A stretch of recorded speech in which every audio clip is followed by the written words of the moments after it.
بسم الله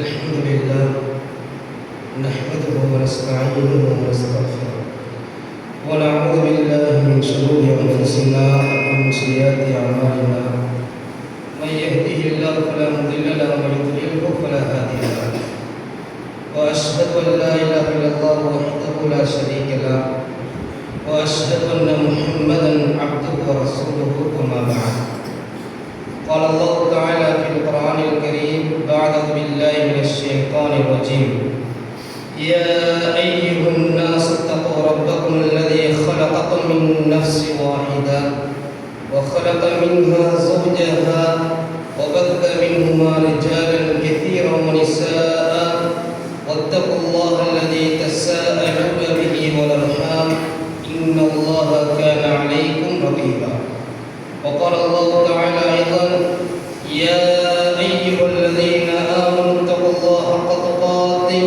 ولا تموتن إلا وأنتم مسلمون وقال رسول الله صلى الله عليه وسلم فإن أصدق الحديث كتاب الله وخير الهدي هدي محمد صلى الله عليه وسلم وشر الأمور محدثاتها وكل محدثة بدعة وكل بدعة ضلالة وكل ضلالة في النار சர்வவல்லமையும் புகழ்ச்சியும் ஏக இறைவனாகிய வணங்கப்பட தகுதியான படைத்த ரப்புல் ஆலமீன் அவனுக்கு அனைத்து போலும் உரித்தாகட்டும் அல்ஹம்துலில்லாஹ்.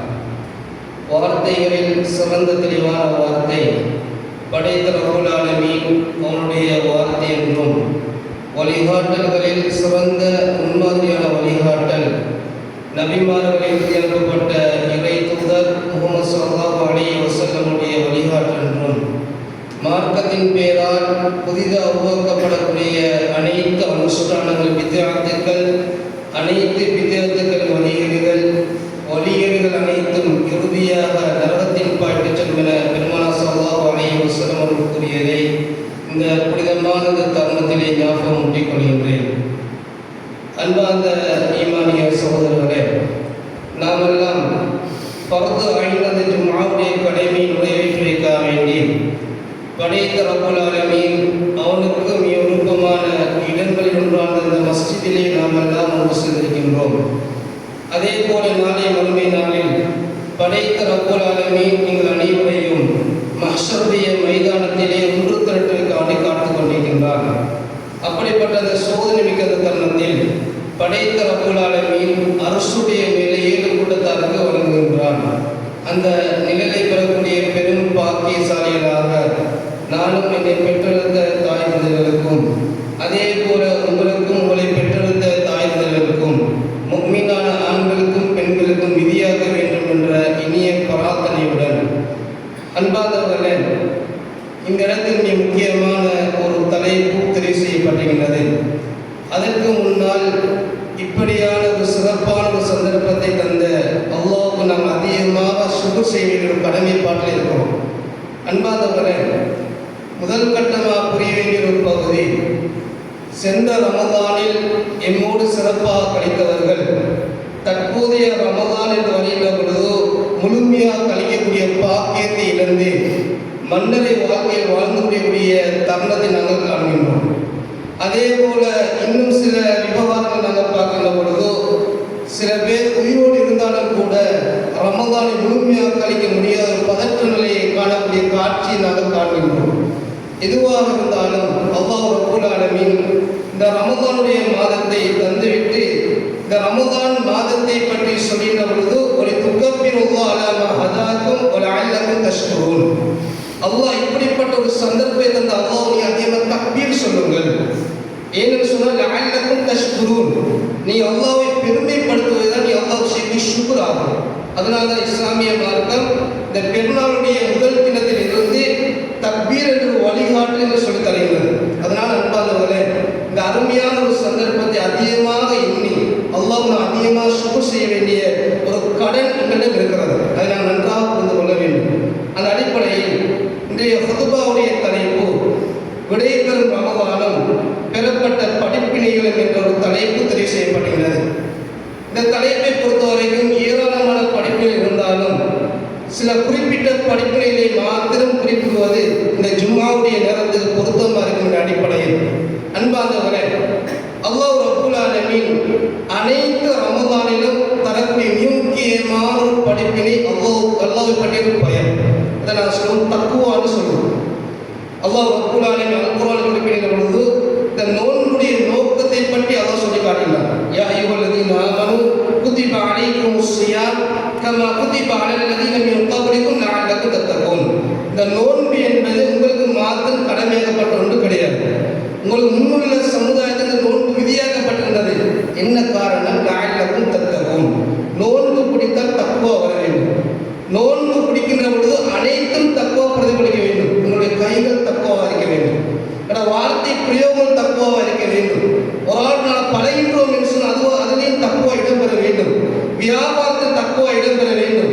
அப்ப நோன்புடைய பிரதானமான நோக்கம் தக்குவா. வெறுமனை ஏழைய பசியை உணர்வதற்காக வேண்டியோ, அதே போல் அல்லாஹ்வை உண்ணாமல் அதே போல் பருகாமல் நான் இருக்கிறேன், இதுதான் நோன்புடைய பிரதான நோக்கம் கிடையாது சகோதரர்களே.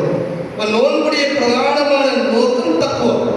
நோன்பு பிடிக்கின்ற பொழுது வரக்கூடிய பயம் ஏனைய காலங்களில் பிரதிபலிக்க வேண்டும். இது ரமதானுடைய படிப்பினை. அப்ப ரமதான மாத்திரம் தக்குவா இடம்பெறக்கூடாது. ரமதான மாத்திரம் தக்குவா முடித்துவிட்டு ஷவ்வாலில் ஏனைய பாவங்கள் நாங்கள் சகஜமாக செய்யக்கூடாது. அப்ப ரமதானுடைய மிக முக்கியமான எதிர்பார்ப்பு தக்குவா.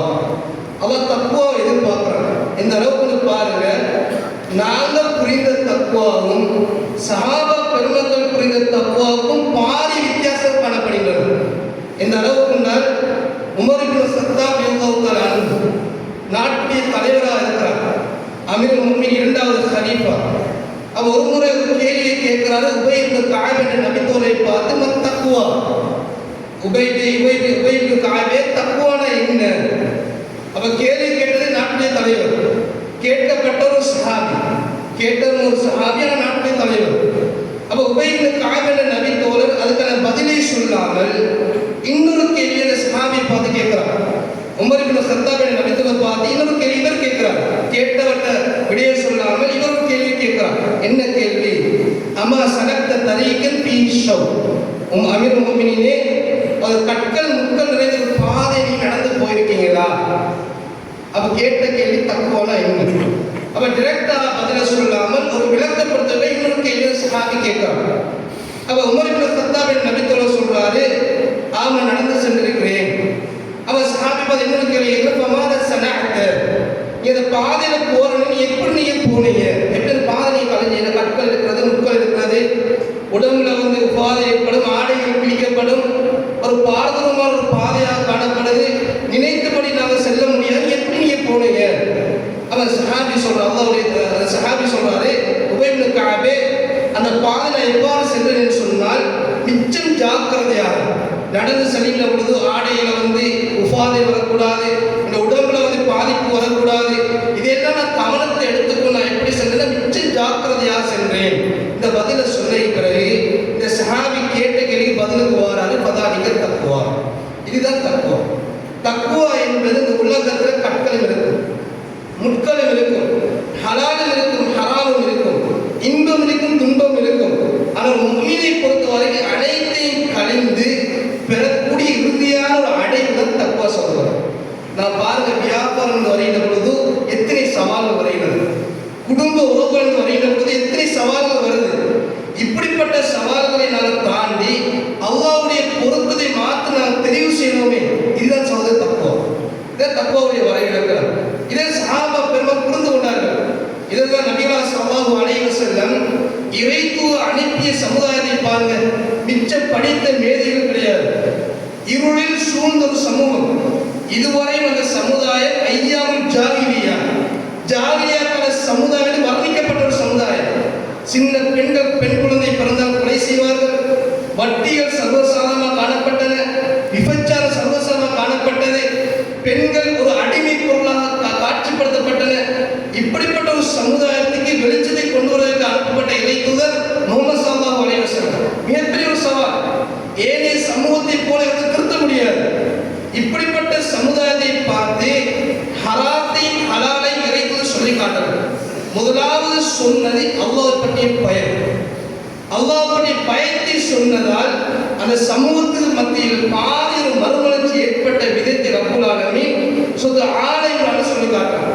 வஅதஸிமு பிஹப்லில்லாஹி ஜமீஅன் வலா தஃபர்ரகு, அல்லாஹ்வுடைய கையை பலமாக பிடித்துக் கொள்ளுங்கள்.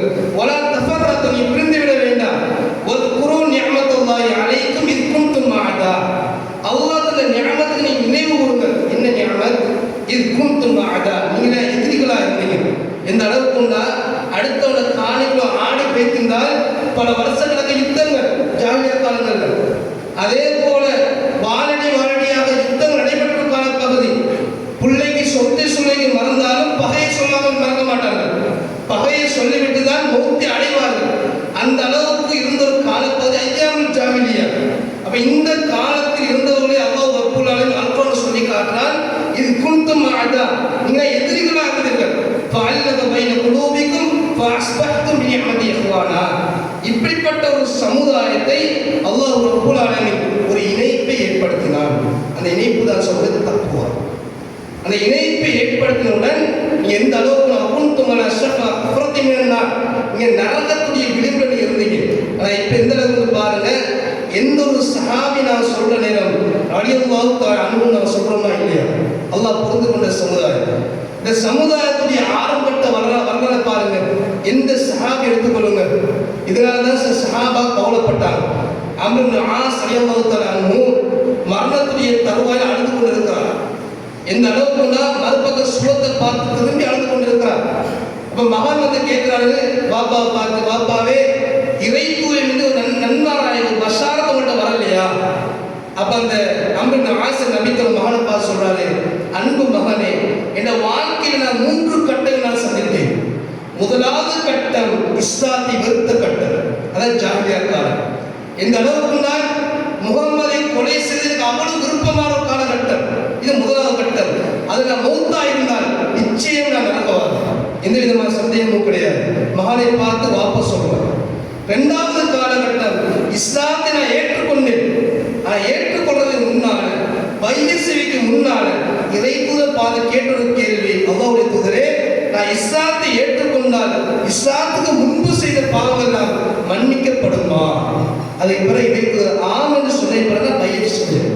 அதே இறைத்தூதர் சொன்னாரு, அம்ர் இப்னு ஆஸ் எனக்கு தெரியாதா, இஸ்லாத்தை நீ ஏற்றுவிட்டால் ஜாலியாக அனைத்து அமல்களும் மன்னிக்கப்படும் என்று உங்களுக்கு தெரியாதா? அதே போல் நீ ஹஜ் செஞ்சுட்டீங்கன்னால் அது முன்னுள்ள பாவங்கள் மன்னிக்கப்படும் என்ற விவகாரம் உங்களுக்கு தெரியாதா என்று சொல்லி இறைத்தூதர் ஆறுதல்படுத்துறாங்க. அன்பானவர்களே, இந்த வரலாற்றில் மிக முக்கியமான ஒரு படிப்பினை அனைத்து சஹாபாக்கள், பெரும்பான்மையான சஹாபாக்கள் கழித்த ஒரு காலம், கடந்து வந்த காலம் இந்த ஜாஹிலியா காலம். இந்த ஜாஹிலியா காலத்திலிருந்து ஒரு புனிதமான காலத்தில் இறைத்தூதர் மாற்றுவதற்கு எடுத்துக்கொண்ட ஒரு சாதனம் தக்வா. இந்த அளவுக்கு பாருங்க, சஹாபாக்கள் இஸ்லாத்தை சுமக்கிற இவ்வளவு கண்ணியப்படுத்தப்பட்டார். பிலால் இப்னு அபீ ரபாஹ் ரலியல்லாஹு தஆலா ஒரு இயற்கையில கருப்பினத்தை சேர்ந்த ஒரு சஹாபி. இந்த சஹாபி நிலவரத்தை பாருங்க, இஸ்லாத்தை ஏற்பதற்கு முன்னால அவருக்கான கண்ணியம் காணப்படவில்லை. அடிமைத்துவத்தில் அதிகமாக காணப்படும் சஹாபி எப்ப தக்வாவை சுமந்தாரோ, எப்ப இஸ்லாத்தை ஏற்றுக்கொண்டாரோ, இந்த அளவுக்கு பாருங்க, இஸ்லாத்தை முதலாவது மாற்றி பாங்கு சொல்லக்கூடிய பாக்கியம் அந்த சஹாபி தான் கிடைக்கப்படுது. என்ன காரணம்? இஸ்லாத்தை ஏற்றுவிட்டால் கோத்திரவரி கிடையாது, இனவரி கிடையாது, அதே போல நிறவரி கிடையாது. அனைத்தையும் தவிர்த்த ஒரு மார்க்கம் இஸ்லாமிய மார்க்கம் என்று சொன்னால் அதுக்கு பயன்படுத்தப்பட்ட ஆயுதம் தக்வா. இந்த தக்வாவை தான் ரப்புல் ஆலமீன் இந்த ரமதான்ல எதிர்பார்க்கிறான். விடைபெறக்கூடிய ரமதான்ல படிப்படியாக ரப்புல் ஆலமீன் எதிர்பார்க்கிறான். இந்த அளவுக்கு பாருங்க, இந்த சஹாபாக்கள் இஸ்லாத்தை சுமதிக்கு பின்னால ஒரு தப்ப செஞ்சிட்டாங்கன்னா குற்ற உணர்ச்சி வாங்க. நன்றா விளையும் கொள்ளுங்க. எவ்வளவு தப்பு செஞ்சாலும் ஹராத்த செஞ்சாலும் நான் சகஜமா உலகத்தை வாழ்றேன்னு சொன்னால் இந்த தப்புவா இல்லைன்னு அர்த்தம் சொல்றேன்.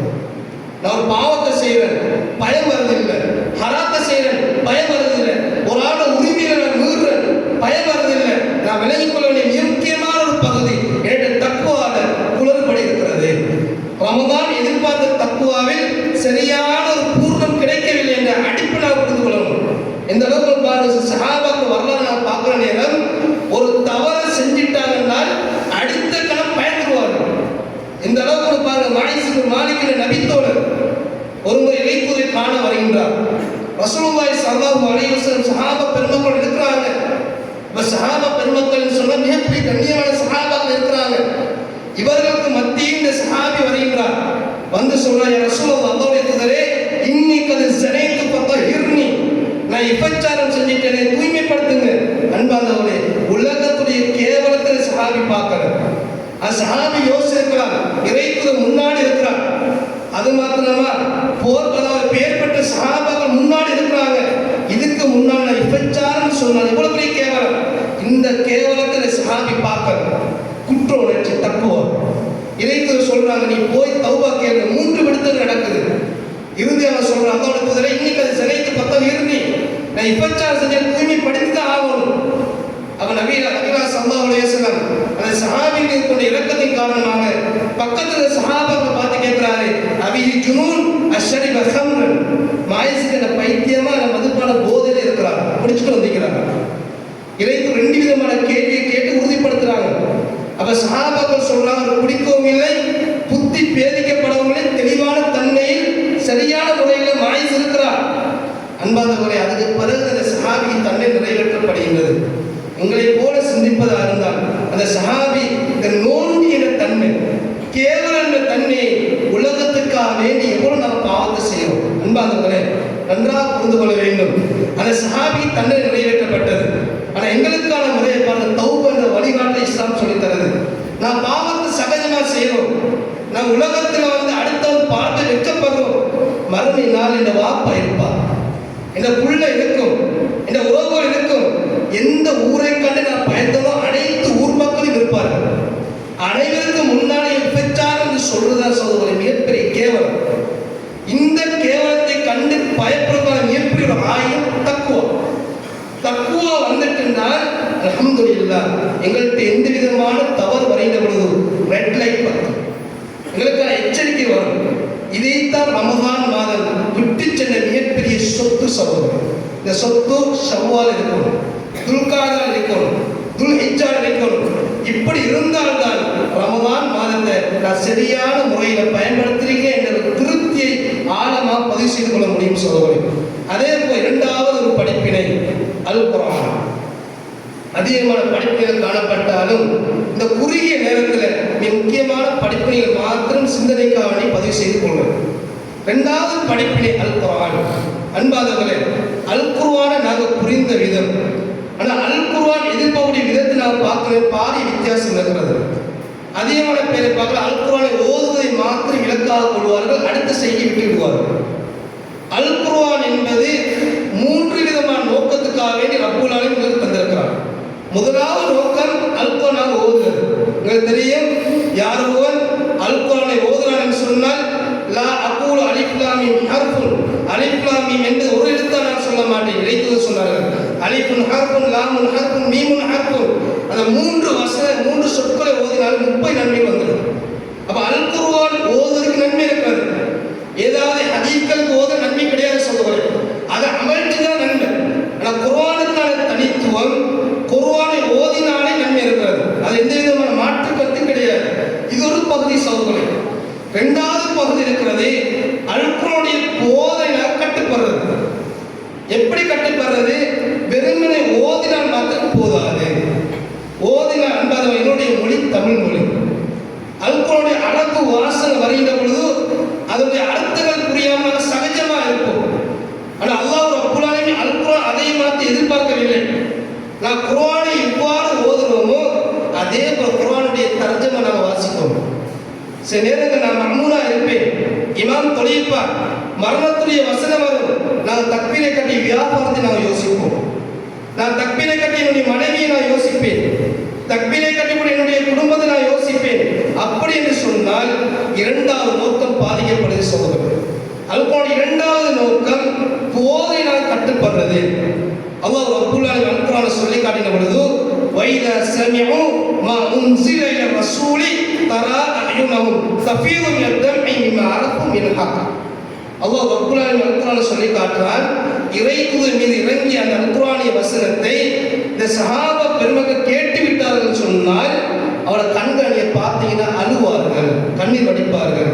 அன்பாதவர்களே, ஓதுவதால் கண்ணீர் கண்ணீர் வராது சகோதரர். ஓதுவால் மாத்திரம் கண்ணீர் வராது. அந்த அல் குர்ஆனிய வசனத்துடைய போதனைகளை ஆணித்தரமாக புரிஞ்சு கொள்ளணும். தஃப்சீருக்கு போக தேவையில்லை. ரமதான் அரிய சந்தர்ப்பமாக தந்தார். நான் ஓதக்கூடிய ஒவ்வொரு பக்கத்தில் நான் வாசிக்கலாம். வாசித்து நான் மொழிபெயர்ப்பை பார்க்கலாம். அல்லாஹ்வுடைய உதவினால எங்களோட மஸ்ஜிதில் ஃபஜ்ர் தொழுகைக்கு பின்னால கூட அதனுடைய முக்கியத்துவம் உணர்த்தப்பட்டது.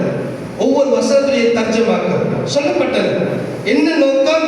சின்ன சூறாக்கள் இருந்தாலும் அர்த்தம் புரியணும். அர்த்தம் புரிய நேரம்தான் அல்லாஹ் மீது கூட பயம் வரும். அல்லாஹ் தண்டனை பற்றி அல் குர்ஆனிய வசனங்கள் வரும், மௌத்தை பற்றி வசனங்கள் வரும், சுவர்க்கத்துடைய நற்செய்திகள் வரும். அனைத்தையும் புரியணுமா இருந்தால் அல் குர்ஆனை போதை நாங்கள் கட்டுப்படணும். இல்லாவிட்டால் போதை நாங்கள் கேட்டும் நாங்கள் உதாசீனமாக இருப்போம் என்று சொன்னால் அல்லாஹ் சொன்ன தண்டனைக்குரிய சமுதாயம், அந்த சமுதாயம் நாங்கள் உள்வாங்கப்படுவோம். ஏன்னு சொன்னால் அல்லாஹ் ரப்புல் ஆலமீன் ஒரு சமுதாயத்தை கடுமையாக எச்சரித்தார். யார் அந்த சமுதாயம்? பனி இஸ்ரவேல், யஹூதியர். இவர் வழங்கப்பட்ட வேதம் தௌராத்துடைய வேதம் சகோதரர்களே. இந்த சமுதாயத்தின் மிக முக்கியமான ஒரு பண்பு, ஒரு பகுதியை ஈமான் கொள்வார்கள், அடுத்த பகுதியை விட்டு விடுவார்கள், கஷ்டம் விட்டுருவாங்க. எங்களுக்கு தேவை இலகுவான பகுதியை மாத்திரம் அவர் அமல் செய்வார்கள். இந்த சமுதாயத்தை பார்த்து அல்லாஹ் கடுமையாக சொல்றாங்க. பக்ரா நாம பார்க்கலாம். அப்ப துமினூன பி பஅதில் கிதாபி வ தக்ஃபுரூன பி பஅத். அல்லாஹ்வுடைய சில வேதங்களை ஈமான் கொண்டு விட்டு சிலவற்றை நீ புறக்கணிக்கிறீங்களா? அப்படி புறக்கணிச்சீங்கன்னு சொன்னால் ரெண்டு விதமான தண்டனையை தருவோம். ஒரு தண்டனை உலகத்தில் இழிவு வரும். உலகத்தில் இழிவு வரும் சொன்னால் என்ன செஞ்சாலும் அவன் கேவலமாக்கப்படுவான். என்ன காரணம்? அல்லாஹ்வுடைய வேதத்தை புறக்கணிச்சது. எப்படி புறக்கணி? முழுமையாக ஒன்றை ஏற்றுக்கொண்டு ஒன்றை புறக்கணிக்கிறது. அது மாத்திரம் கிடையாது. வயவுமல் கியாமத்தி யுரத்தூன இலா அஷத்தில் அதாப். மறுமையில வந்தாலும் அவன் நாம் விட மாட்டோம். கடுமையான தண்டனை இருக்கிறது. என்ன காரணம்? அவன் வேதத்துக்கான மதிப்பு கொடுக்கப்படவில்லை. வெறுமனை ஓதினால் மாத்திரம் போதாது சொல்கிறேன். அல் குர்ஆனை அவருடைய அர்த்தங்கள் தெரிந்து என்னோட வாழ்க்கையை நாங்கள் அமுல்படுத்தணும். அதனால தான் பாருங்க, சதக்காவுடைய வசனங்கள் வரைந்த பொழுது நாங்கள் எவ்வாறு புரிந்திருக்கிறோம், சஹாபாக்கள் எப்படி புரிந்து கொண்டாங்க. என்ன காரணம்? அர்த்தம் தெரிஞ்ச காரணத்தால அல்லாஹ் ரப்புல் ஆலமீன் ஒரு வசனத்தை இறக்குறான் சொல்லுகிறேன். சுத ஆடன்றான்ல லன் தனாலுல் பிர்ர ஹத்தா துன்ஃபிகு மிம்மா துஹிப்பூன். அதாவது அல்லாஹ் விரும்பக்கூடிய அந்த சொத்தை தர்மம் செய்கின்ற வரை, செலவு செய்கின்ற வரை உண்மையான நன்மையை நீ அடைய மாட்டேன்னு சொன்னவுடன் அபூ தல்ஹா என்ற சஹாபி தன் விருப்பமான சொத்தை தர்மம் செஞ்சாரா இல்லையா? என்ன காரணம்? அல் குர்ஆன் ஓதினால் மாத்திரம் சொல்லுவதே இந்த எண்ணம் வராது. அல் குர்ஆன் ஓதுவதில் நன்மை இருக்கிறது, எந்த விதமான மாற்று கருத்து கிடையாது. ஓதுவதை மாத்திரம் நான் நிறுத்திக் கொள்ளாமல் ஓதக்கூடிய ஒவ்வொரு பக்கமும் முழுமையாக ஒரு பக்கம் தான் ஓத முடியுமா இருந்தால் அந்த பக்கத்துடைய மொழிபெயர்ப்பு பாருங்கள். அந்த மொழிபெயர்ப்பு என் வாழ்க்கையை மாற்றலாம், என் உள்ளத்திலே சிந்தனையை மாற்றலாம். இது அல் குர்ஆனுடைய அற்புதமான மருந்து சொல்லுகிறேன். அது மாத்திரம் கிடையாது. அடுத்து இன்னொரு பகுதி இருக்கிறது. ஒன்று அல் குர்ஆனை ஓதுகிறது, இன்னொன்று அல் குர்ஆனுடைய போதனை கட்டுப்பட்டு என் வாழ்க்கையை அமல்படுத்துறது. மூன்றாவது பகுதி அல் குர்ஆன் என்பது ஆன்மீகத்துக்கு மாத்திரம் கிடையாது, லௌகீகத்துக்கும் அல் குர்ஆன் இலக்காக காணப்படுது. சில மருந்துக்கு சொல்லுங்களே, நான் என்ன செய்யலாம்? பாமசியில் மருந்து எடுத்துக் கொள்ளலாம், டாக்டரை சந்திச்சு என்ன செய்யலாம்? அதுக்கான மருந்துகளை பெற்றுக்கொள்ளலாம். அல்ஹம்துலில்லாஹ். அது உடல் சார்ந்த நோய்கள் சொல்லுங்கள். சில நோய்கள் இருக்கிறது, அது எந்த மருந்தும் குணப்படுத்த முடியாது. அல்லாஹ் குர்ஆன்ல சொல்றான், வனஸ்ஸிலு மினல் குர்ஆனி மா ஹுவ ஷிஃபாஉன் வ ரஹ்மத்துல் லில் முஃமினீன். நிச்சயம் அல் குர்ஆனை ஒரு ஷஃபாஅத்தாக, ஒரு ஷிஃபாவாக, நிவாரணியாகவும் முஃமின்களுக்கான ரஹ்மத்தாக நான் இறக்கியிருக்கிறோம் என்று அல்லாஹ் குர்ஆன்ல சொல்றான். அப்ப குர்ஆன் என்பது வெறுமே ஓதுவதற்கு மாத்திரம் கிடையாது, அமல்படுத்த மாத்திரம் கிடையாது. மூன்றாவது பகுதியும் இருக்கிறது. அல் குர்ஆன் என்பது குணப்படுத்தாத நோய்களுக்கு அது நிவாரணம். அப்படின்னு சொன்னால் யாசினுடைய பக்கத்தை பிச்சுட்டு சேப்பில் போட்டுக்கொண்டு நிவாரணத்தில் கிடையாது சொல்கிறேன். அந்த நிவாரணம் இல்லை. இஸ்லாம் சொல்ற நிவாரணம் அது கிடையாது. சில நோய்கள் இருக்கிற கல்வி சொல்லப்பட்ட நோய்கள் எவ்வளவு சைக்காலஜிக்கலாக போனாலும் ட்ரீட்மெண்ட் ஒரு குறிப்பிட்ட காலம் இருக்கு. ஷார்ட் டைமுக்கு ஓகே, லாங் டைமுக்கு பொருத்தம் இல்லாமல் இருக்கும். அந்த நோய்கள் என்ன நோய் தெரியுமா? இந்த பொறாமை என்ற நோய், அதே போல வெறுப்பு என்ற நோய், எரிச்சல் என்ற நோய். அடுத்தவன் மறந்தால் தாய்க்கொள்ள இயலாது, அடுத்தவன் ஏதாவது படிப்புல உயர்ந்தால் தாய்க்கொள்ள இயலாது, அடுத்த கட்டில தாங்கிக் கொள்ள இயலாது, அடுத்த கடையை கட்டில தாங்கிக் கொள்ள இயலாது, அடுத்த சொத்துக்களை வச்சு சம்பாதிச்சு கொள்ள சாதிச்சு கொள்ள தாங்கிக் கொள்ள முடியாது. ஒரு புறாவின் நோய் மாறுது. இப்படிப்பட்ட நோய்களுக்கு இஸ்லாம் சொல்லக்கூடிய சிறந்த ஒரு தீர்வு அல் குர்ஆன். குர்ஆன் வருதா, அது நானா இருந்தாலும் சரி யாரா இருந்தாலும் சரி, குர்ஆன் வருதா அல் குர்ஆனை ஓதுங்க. சுவர்க்கத்தை பற்றி வசனங்களை வாசிக்கணும், மௌத்தை பற்றி வசனங்களை வாசிக்கணும். வாசிக்க நேரம் சொல்லுவாரு குர்ஆனை கரண்டு பேசணும் சொல்லுவாரு. மௌத்துக்கு முன்னால எதை சம்பாதிச்சு என்ன பிரயோசனம், இந்த எண்ணம் வரும். சுவர்க்கத இன்பத்துக்கு முன்னால உலகத்தை எவ்வளவு வீட்டை கட்டினாலும் என்ன பிரயோசனம் எண்ணம் வரும். எப்ப வரும்? குர்ஆனை ஓதுற நேரம், குர்ஆனை படிக்கிற நேரம். ஒரு இமாமுடைய வரலாறு இருக்கிறே சொல்லுகிறேன். இந்த இமாமுடைய வரலாறு குர்ஆனை ஹதீஸே கிடையாது, இது இவருடைய சொந்த வரலாறு. இந்த வரலாற்றில் மிகப்பெரிய படிப்பே இருக்கிறது. என்ன வரலாறு தெரியுமா? யஹ்யா இப்னு மஈன் சொல்லப்படக்கூடிய இமாம். இந்த இமாம் ஹதீஸ் துறையில் போற்றப்பட்ட மிக முக்கியமான ஒரு இமாம். இந்த இமாம் என்ன செய்வார் தெரியுமா? அவர் நண்பரை பார்த்து சொல்றாரு, எனக்கு ஒரு வீட்டை பாருங்க, அந்த வீடு எப்படி இருக்குன்னு சொன்னால் பக்கத்தில் வந்து ஏர்போர்ட் இருக்கணும், பக்கத்தில் வந்து ரயில்வே ஸ்டேஷன் இருக்கணும், மிகப்பெரிய கடைகள் இருக்கணும், அதை நான் சொல்ற மாதிரி கீழ்ஸ் இருக்கணும். இதெல்லாம் அந்த இமாமுடைய சத்து கிடையாது. அந்த இமாம் சொன்னது, நான் பார்க்கிற இடத்துக்கு பக்கத்துல பொறாம காரணிக்க கூடாது, நான் எங்க வீடு பார்க்கறனோ அதுக்கு பக்கத்துல பெருமை பிடிச்சவங்க இருக்க கூடாது, நான் எங்க வீடு பார்க்கணும் அதுக்கு பக்கத்துல குரோதம் பாராட்டக்கூடிய இருக்கக்கூடாது, அனைத்தும் ஈடேற்றம் பெற்ற அந்த இடத்துல வந்து வீடை பாருங்கன்னு சொல்லி அந்த இமாம் என்ன செய்யறாரு? நண்பர்கிட்ட சொல்றாரு. அந்த நண்பர் என்ன செய்யறாரு? இவர் தகுதியெல்லாம் சொல்லிட்டாரு. அந்த நண்பர் என்ன செய்யறாரு? இமாமுடைய கையை பிடிச்சிட்டு கூட்டிட்டு போறாரு, ஒரு இடத்தை காட்டுறாரு. நீ சொன்ன இடம் இதை தவிர வேற எந்த இடமும் கிடையாது. எந்த இடம் சொல்லுவாரு? மக்பரா, மையவாடி. மையவாடி தான் இங்க கேட்டீங்க சிறந்த இடம். இங்க வீட்டை கட்டினால் பக்கத்து கபூர்காரன் எப்போதும் உங்களை சொத்தை கண்டு பொறாமப்பட மாட்டார். அதே போல் இந்த இடத்துல நீ வீட்டை கட்டினால் அடுத்த கபூர்காரன் உங்களுடைய எதை கண்டு பொறாமப்பட மாட்டான். சிறந்த இடம் மன்னரில் போய் வீட்டை கட்டி கொள்ளுங்க. இதான சகோதரரின் நிலவரம். அன்பானவர்களே, இதை ரமதானில் கலைக்கப்பட வேண்டும். இது ரமதான மாத்திரம் கிடையாது. இந்த அல் குர்ஆன் என்று சொல்றது பெருமனை ஓதுவதை மாத்திரம் இலக்காக கொள்ளாமல், அல் குர்ஆன் என்பது கேட்பதை மாத்திரம் இலக்காக கொள்ளாமல், ஓதுவதும் கேட்பது நன்மை இருக்கின்றது, எந்த விதமான சந்தேகமும் கிடையாது. அதோடு நிப்பாட்டிக் கொள்ளாமல் ஒவ்வொரு வசனத்துடைய மொழிபெயர்ப்பை பாருங்க. அந்த வசனத்தை ஒவ்வொரு மொழிபெயர்ப்பும் நிறைய பேர் வரலாறு பாருங்க. ஒரு வசனம் மாத்தினதுதான் இதுவரை ஸ்ட்ராங்கா இருக்காங்க. ஒரு வசனம் மாத்தினது எத்தனை பேருடைய தவறை ஒரு வசனம் மாற்றி காட்டுச்சு. அதை மாற்றினது இதுவரையும் உறுதியோட மூத்தான வரலாறு நாம் கேட்கிறோமா இல்லையா சொல்லுகிறே. அதனால அல் குர்ஆன் என்பது ஓதுவது மாத்திரம் இல்லாமல் அனைத்துக்கும் அல் குர்ஆனுடைய அமைப்பா இருக்க வேண்டும். எல்லாம் ரப்பல் ஆலமீன் இந்த விடைபெறக்கூடிய ரமதான் விட்டுச்சிடக்கூடிய படிப்பினைகள் அனைத்து காலங்களையும் இருக்கப்பெற வேண்டும் என்று பார்த்து முடித்துக் கொள்கிறேன். வாஹிர் தவானா அல்ஹம்துலில்லாஹி ரப்பில் ஆலமீன்.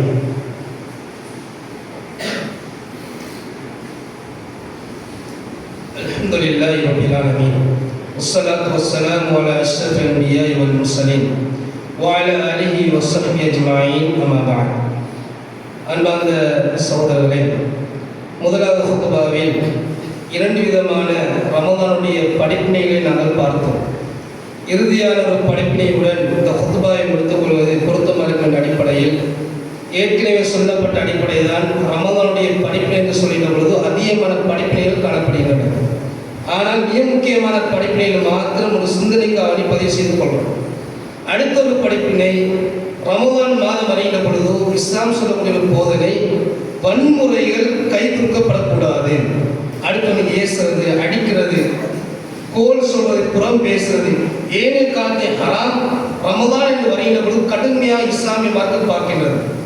ரசூலுல்லாஹி ஸல்லல்லாஹு அலைஹி வஸல்லம் சொல்லி காட்டக்கூடிய செய்தி, நோன்பு நோற்ற வண்ணமாக ஒருவர் உங்களுக்கு ஏசினால், உங்களுக்கு அடிக்க வந்தால் அவரை பார்த்து நீங்க சொல்லுங்க, இன்னும் ஒன் சாய், நிச்சயமானால் நோன்பு பிடிச்சிருக்கிறேன், எனக்கு வந்து வன்முறைகள் செய்ய முடியாது, எனக்கு அடிக்க முடியாதுன்னு சொல்லி இங்கே சரண்டர் ஆகி கொள்ளுங்க.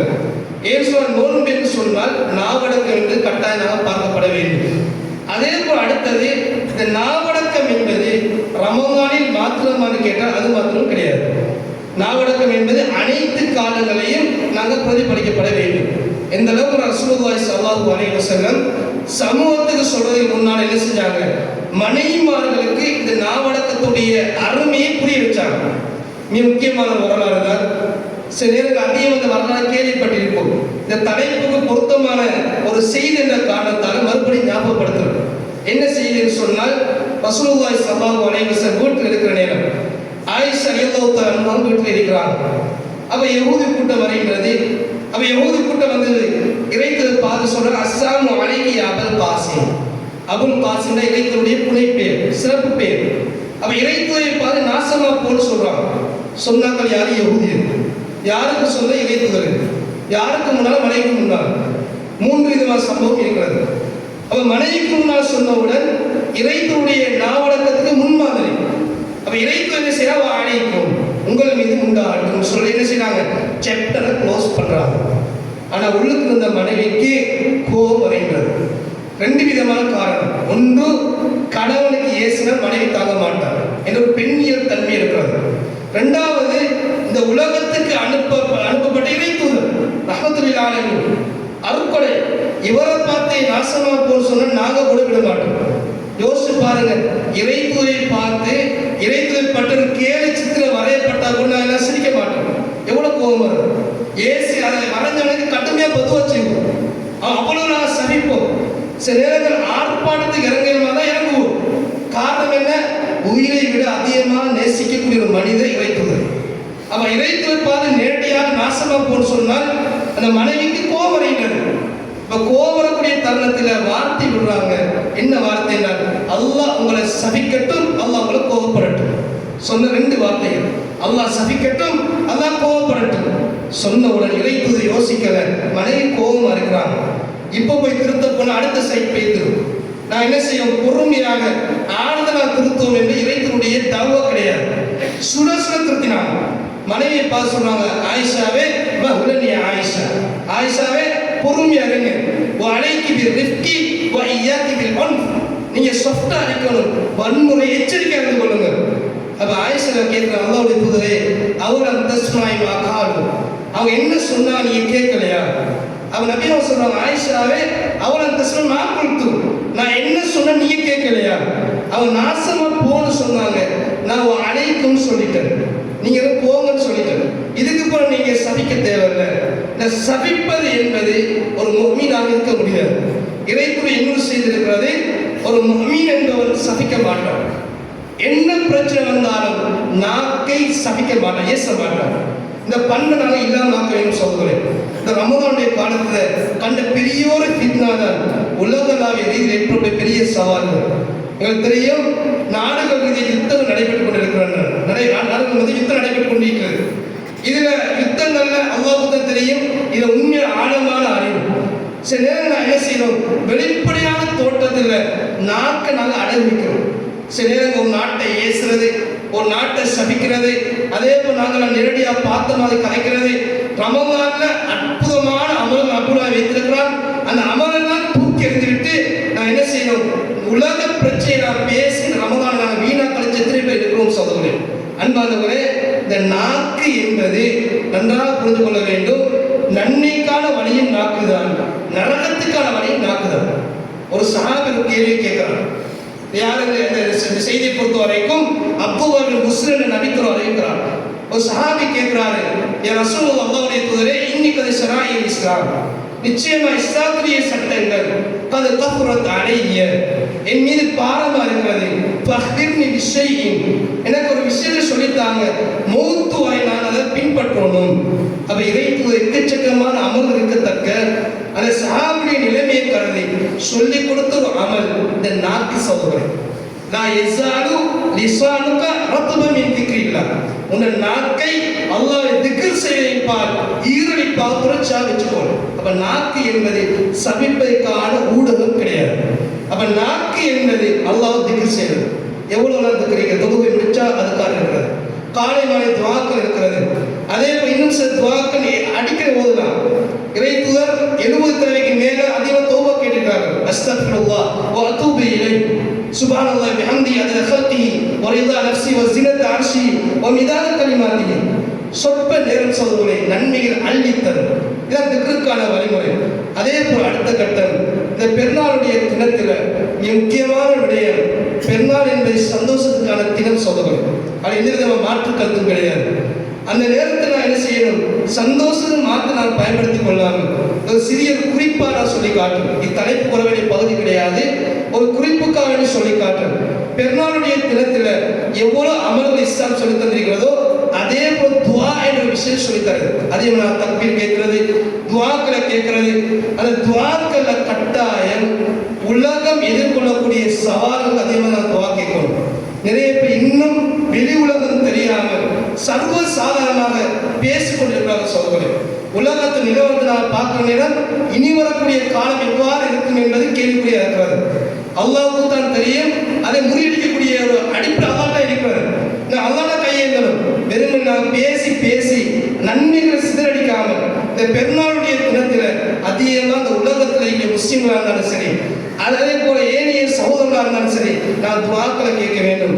அதே போல எம்முடைய கிராமத்தில் நடைபெற்ற ஒரு அசம்பாவிதம், இதில் அதிகமான பேர் பாதிக்கப்பட்டிருக்கிறாங்க. இதுக்கான ஒரு விடிவு காலத்தில் நான் துவா செய்யணும். வெறுமனே பெருநாள் கொடுத்துட்டு நான் மாத்திரம் சந்தோஷமா இருக்காமல் சந்தோஷமாகவும் இருப்போம். அதே போல பிறருடைய துன்பத்தையும் கை கொடுப்போம். அவங்க நான் துவா செய்யணும். அதிகமான பேரை பார்க்கலாம், பெருநாளுடைய தினத்தை சரியாக கழிக்க முடியாமல், ரமலானுடைய இறுதிப்பத்தை சரியாக கழிக்க முடியாமல், ரமலானுடைய அறவாசியை இழந்து அதிகமான பேர் இழக்கப்பட்ட ஒரு சமுதாயம் இருக்கிறார்கள். அல்லாஹ் புரிந்து கொள்ள வேண்டும். அவருடைய அனைத்து விவகாரங்களையும் நான் என்ன செய்யணும், துவா கேட்க வேண்டும். அதே போல் பொருளாதார கஷ்டம் வரக்கூடிய ஒரு அமைப்பில் கூடிய சகோதரா இருந்தால் அவங்க அதிகமாக நான் தர்மம் கொடுக்க வேண்டும். நான் சொல்லக்கூடிய விடயம் உங்களுக்கு விரிவாக புரிந்திருக்கும் என்று நினைக்கிறேன். எவ்வளவு நாங்கள் துவா கேட்கிறோமோ அவ்வளவு நாங்கள் துவா கேட்போம். அதே போல நான் அதிகமாக தர்மங்களை கொடுப்போம். எல்லாம் வல்ல ரப்புல் ஆலமீன் அனைவருடைய அமலை ஏற்றுக்கொள்ள வேண்டும். ஷவ்வாலுடைய அந்த பிறை நான் கால் வைக்கிற நேரம் அனைத்து நன்மைகளும் அளிக்கப்பட்ட அமைப்புல நான் கால் வைக்க வேண்டும். அதே போல அல்லாஹ் ரப்புல் ஆலமீன் ஏனைய காலங்களில் ரமலானை எப்படி நான் பயன்படுத்தினோமோ அதே பயன்பாடுகளை ஏனைய மாதங்களை பயன்படுத்தக்கூடிய உள்ளங்களா ரப்புல் ஆலமீன் என்னையும் உங்களையும் ஆக்கி அருள்புரிய என்று பார்த்து எடுத்துக் கொள்கின்றேன். الحمد لله رب العالمين. أقول قولي هذا وأستغفر جميع المسلمين والمسلمات.